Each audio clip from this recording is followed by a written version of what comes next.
guys, this is Kelly here with Freedom in a Budget, and this is the new series, Dumping Debt Fridays. This is so I'm excited to start, and I'm going to do your financial and personal Q&A questions every Friday. So I did a call out for questions last week and got a great response from you guys. Thank you so much. That means so much to me. So I'm going to go through the questions. All right, let's dig in. Lucky Number asks, how do you keep your grocery and eat out budget so low? I'm impressed. So I do a couple different things. The first thing is I shop my pantry and fridge before I make my meal plan or before I go grocery shopping, so that I can see what I have on stock and if I have any leftover food from the week before, and what I can do to meal plan. Next thing I do is shop sales. So if chicken's on sale, then I'll buy a bunch and stock up for the month. That way it's not getting added to each week's grocery bill. And so it's able to keep those costs down. And then I personally only really eat a little bit of breakfast and lunch as like my main meals. And then for dinner I usually have pasta, which is insanely cheap. But I'm actually going to be starting a new diet, so that is going to raise my grocery budget up a little bit, probably just to $125, $150 a month, whereas right now it's $100. So not too high, but still it's going to raise it up a little bit. Debt-Free Hopeful asks, being on the Dave Ramsey plan, what is the hardest thing you've ever had to say no to? I think myself.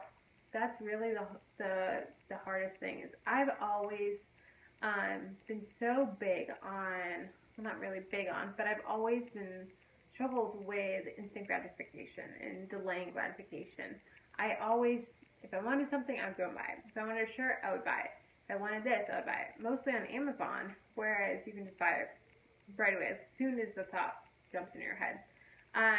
So like I said in a previous video, when Amazon needed me to update my card information because of the new chip, I waited months to do it. That way it was like a stop to that. I couldn't make any purchases for that. Whereas I add my card now, but if I want something, I'm going to put it on a wish list. And it's going to sit there for a couple months until I really decide, is this something I want? Is this something I find a better deal on? Is a holiday coming up? Can I ask for it for my birthday, for Christmas, for Valentine's Day, like my Savvy Sense wallet, where I had my boyfriend get it for me for Valentine's Day. So just little things like that, and just delaying that gratification. So that's probably one of the hardest things, is saying no to me. Stephanie Lynn asks, do you do sinking funds? How do you work them if you do? I do. I love sinking funds. I'm actually going to be doing a video in the next couple weeks, so be sure to stay tuned for that, where I'm going to go into like super detail of my sinking funds. But just real briefly, I do them all electronically, so I have them in an Excel spreadsheet and on my monthly budget each month as well. I think I have like 7 or 8 of them, and then I keep them all in a savings account. I used to do the cash ones. I tried those. They just did not work for me. It's hard enough getting the cash out for my cash envelope system, and just dealing with a sinking fund cash on top of that, it was just too much cash in the house. I didn't like it. It wasn't working. So stay tuned for that video coming. My Frugal Life asks, do you follow the Dave Ramsey plan exactly, or have you changed anything for yourself? I'm pretty strict with it. The only thing that I can really think of that I changed, and I don't even know if you would say I'm going off the plan or not, but is instead of putting all of my money towards my debt, I'm also saving for my wedding. So pretty much, it's pretty split 50-50. Any extra income that I have is going half towards that, half towards my wedding fund. And so Dave also talks about like, deal with the things in front of you at the moment. Deal with or cash flow your wedding. Don't put it on credit. Don't take any loans, which When we started talking about getting married, we talked about getting a loan, which is just crazy to me now.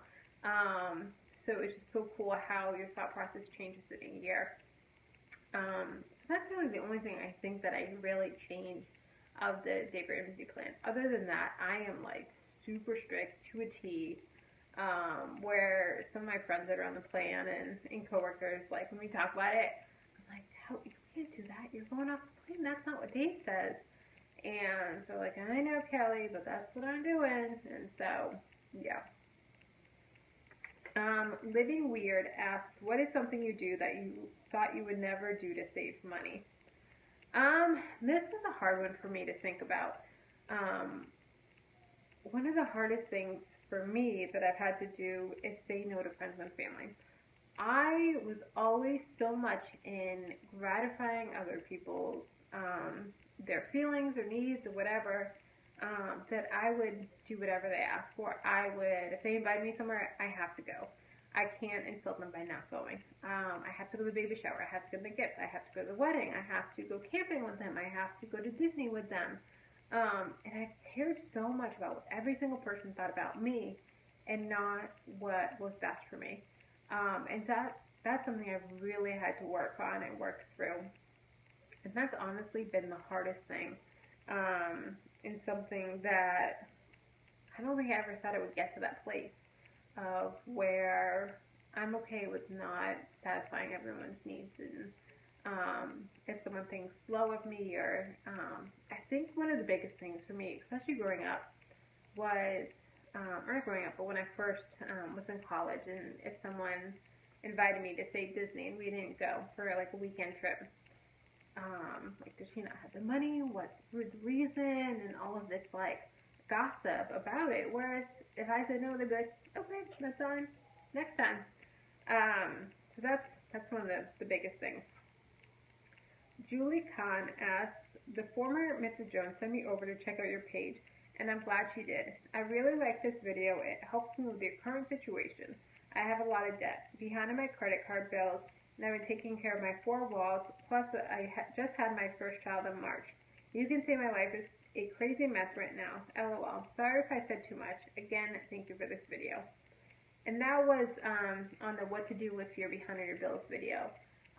In this question, it really hit me hard. That's why I do these videos, guys, is for comments like this. This means so much to me. And first thing, Julie, congratulations on your new baby. Like, that is awesome. You said that it was just born in March, and so it's just a couple months old. Enjoy this time. It is such an awesome time with newborns. Enjoy the snuggles and the smells and the baby hair and the bath time, and it's awesome. So enjoy it. Next thing, you said that you're taking care of your 4 walls, but you're behind on your credit card bills. So if you're not on a written budget, get on a written budget. That is number one. Budgeting, it gives you so much freedom, so much control of your money. I feel like I got a raise when I started doing a zero-based budget. And so get on a budget. It's going to work itself out. I really believe that. You're behind on your credit card bills now, but you're in a crazy time right now. You just had a baby, you probably have medical bills, and different things. So, like I said in that video, list out your debts. After your 4 walls, start tackling them. Do the red line like Dave talks about. And if you have any other questions for me, please email me, comment more videos, keep me updated. I want to know how things are going with you and where you're at, and I'd love to hear in a couple months where you have it all sorted out, you're back caught up, and you're just attacking your debt snowball. I can't wait to hear that. So, thank you, Julie. And last question, Tosha Cichella, I hope I said that right, says, hi, I was just wondering how you decided to move to Florida. I believe in one of your videos you mentioned you were from somewhere up north. Also, what do you do for a living? I went to school to be a medical assistant, but ended up in insurance making more money, which I didn't even need a degree for. So now I have about $25,000 in student loans. Yuck. I love watching your videos. All your tips have been so helpful. Thank you, Tasha. That's awesome. Um, so, you are correct. I am from up north. I am from a very small town in Massachusetts, the country. Yeah, we have one stoplight, and it's not even a stoplight, it's a blinking light. So one side is red and the other side is yellow. So it's a very, very small town. It's based around a lake, and it's tiny. Um, so when I turned 18, I packed up my car and moved to Florida. Um, I just wanted something different. I just wanted to get away. Everyone knew everything about me. Everyone knew my story. I lost my mom when I was 16, and so a lot of people, especially in high school, they don't know what to say to that. So they would just look at me and not know what to say, and just sad eyes and all this stuff. And I just wanted to go somewhere, start fresh. If I wanted to tell them about my mom, I told them about my mom. If I didn't want to, I didn't have to. And they didn't automatically know because everyone knows everyone else's business. Um, so packed up my car, moved down to Florida, and I went to massage school, and got my associate degree in that, which I'm not using, like you. So kind of a similar story. And many different reasons why I decided not to pursue massage after college. I still do it every now and then, just on the side, like with family, friends, things like that, but not professionally. And I work for now a medical staffing company. So we staff doctors on what's called local tenens. And so that is short-term assignments at hospitals throughout the U.S. And it's really cool. It's a lot of fun. I don't do the actual staffing itself. I'm the medical staff office. So I do a lot of the back-end work and work with the doctors directly on different things for that. And like you, I have quite a bit of debt from it. I think I'm down to about $20,000 now, which has been cool. I've been paying on it for 8 years now. So, get through it. So it's really cool that we have similar stories. So, that is all the questions I have for today. Thank you so much for watching. If I didn't get to your question, stay tuned for next week, and I'll be sure to answer it. And if you have any other questions, please leave them in the comments below. Any personal, financial, any type of questions. And thank you so much for watching. Don't forget to like and subscribe. Bye.